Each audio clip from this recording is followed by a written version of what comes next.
One thing with the whole corporate India is hooked on to the last 5 days is what is happening at the Bombay House in the board of Tatas.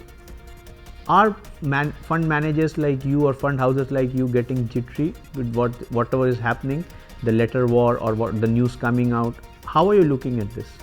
While much of the citizenry and the media are highly titillated by this event, as a professional fund manager, ultimately we will wait to see the facts. Our concern is always that we need to understand what the true underlying facts are. So far, there have been very little facts that have actually been shared around developments.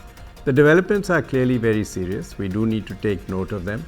But we don't wish to react to what we see as being merely speculation or interpretation or people apparently speaking on behalf, with or without authority, of one party or the other.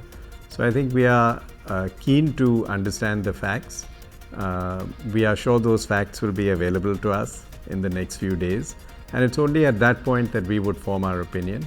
And I think in the meanwhile, we really would not wish to comment on the likely direction of this whole process. But Mr. Puri, Tata's, which has always been considered the benchmark or epitome when it comes to corporate governance, so on and so forth, do you think this would have an impact, particularly on the sentiments on corporates, particularly the foreign investors who are looking at India? How do you see this? Because clearly this has really come as a surprise to everyone. Actually, what has surprised me is how quickly people have leapt to conclusions on all sides.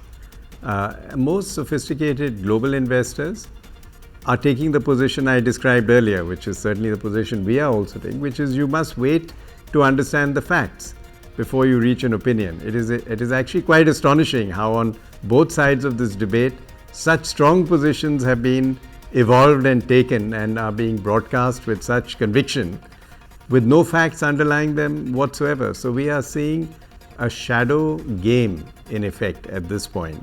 And I think we have to calm our minds and not be influenced by this stimulation that currently is hitting us through social media and other channels. I think we must await the facts. I am sure there is a good explanation. You are, as you say, dealing with one of the finest houses in the country.